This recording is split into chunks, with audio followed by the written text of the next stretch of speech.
Welcome back to our channel. ఈరోజు నేను చేపల పులుసు ఎలా చేయబోతున్నామో చెప్పబోతున్నాను. అందరూ రెడీగా ఉన్నారా? మరి సరే, చేపల పులుసుకి కావాల్సినవి రొయ్య చేప ముక్కలు ఇలా పులుసుకు ముక్కల్లా కొట్టించారనమాట. నేను ఇందులో ఫ్రై కూడా వాడాలని అనుకుంటున్నాను. సో ఫ్రైకి కావాల్సిన పీసెస్ అన్నీ కూడా నేను వేరుగా పెట్టేసుకుంటున్నాను. ఇంకా గుర్తుంచుకోవాల్సిన విషయం ఏంటంటే, చేపల పులుసు పెట్టేటప్పుడు చేపల తల అందులో ఉండేలా చూసుకోండి. ఇప్పుడు మనం చేపలు మ్యారినేట్ చేయడానికి ఉప్పు పసుపు వేసి బాగా కలిపి పెట్టుకొని పక్కన పెట్టుకోవాలి.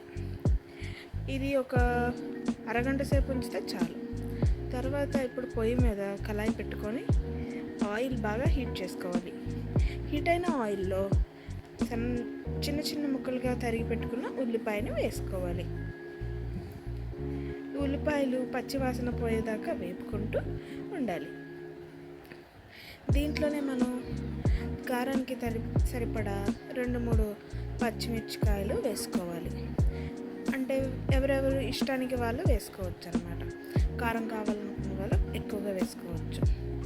దాంట్లోనే అల్లం వెల్లుల్లి పేస్ట్ కూడా వేసి బాగా ఫ్రై కానివ్వాలి. ఈ 3 కూడా పచ్చివాసన పోయేదాకా కలుపుకుంటూ చూసి పసుపు తగినంత వేసుకొని మళ్ళీ ఇంకోసారి కలుపుకోవాలి. దానిపైన కూడా మనం సరిపడా ఉప్పు కూడా వేసుకోవాలి. ఈ విధంగా చేసుకొని బాగా కలిపి పెట్టి పచ్చివాసన పోయేదాకా వేపుకోవాలి. ఈ చేపల పులుసు అనేది ఈ విధంగా చేయాలని ఏమీ ఉండదండి. దీంట్లో చాలా రకాలుగా ఉంటాయి. ఇది ఒక రకం. దాంట్లో మనం కొద్దిగా ధనియాల పొడి, గరం మసాలా పొడి, చేపల పులుసు యొక్క గరం మసాలా పొడి, తగినంత కారం వేసుకోవాలి. ఈ 4 వేసి మళ్ళీ ఇంకోసారి బాగా కలుపుకోవాలి. ధనియాల పొడి, జీలకర్ర పొడి, చేపల పులుసు మసాలా, కారం తగినంత వేసుకొని మనం బాగా కలిపి పెట్టుకోవాలి.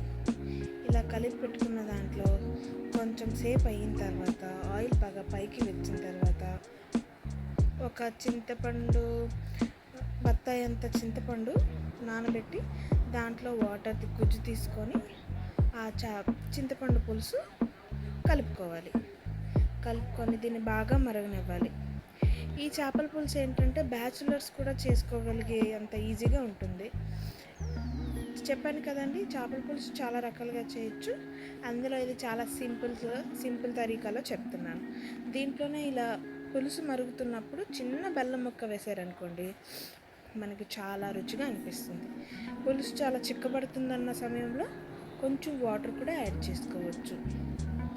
ఇలా వేసుకున్న తర్వాత ముందుగానే ఉప్పు పసుపు పట్టించిన చేప ముక్కల్ని జాగ్రత్తగా మనం అందులో వేసేయాలి. వేసి ఈ పులుసు చేప ముక్కలకి బాగా పట్టేలా చూసుకోవాలి. చేపలు ఎంతోసేపు ఉడకడానికి టైం పట్టదండి. అందులోని ఇది పులుసు కాబట్టి పుల్లని బాగా పీల్చుకుంటాయి. నేను ఇక్కడ చేప ముక్కల్ని ఫ్రై చేయట్లేదు, ఎందుకంటే ఫ్రై చేస్తే పులుసు బాగా ముక్కలకి పట్టుకోదని నేను అలా పచ్చి ముక్కలనే వేసుకుంటున్నాను. సో మనం ఇది కలిపేటప్పుడు జాగ్రత్తగా కలపాలండి, ముక్కలు విడిపోకుండా చూసుకోవాలి. దానిపైన కొత్తిమీర కరివేపాకు యాడ్ చేసి అలా మరగనివ్వాలి. కొంతసేపటికి ఆయిల్ పైకి తేలి ముక్కలన్నీ బాగా ఉడికిపోయాయి అనుకున్నప్పటికీ మనం దీన్ని ఆపేసుకోవచ్చు. చూసారు కదా, ఎంతో రుచికరమైన చేపల పులుసు రెడీ అయింది. ఈ చేపల పులుసు మీకు నచ్చినట్లయితే ఖచ్చితంగా లైక్ చేయండి, షేర్ చేయండి, సబ్స్క్రైబ్ చేసుకోండి. Thank you all.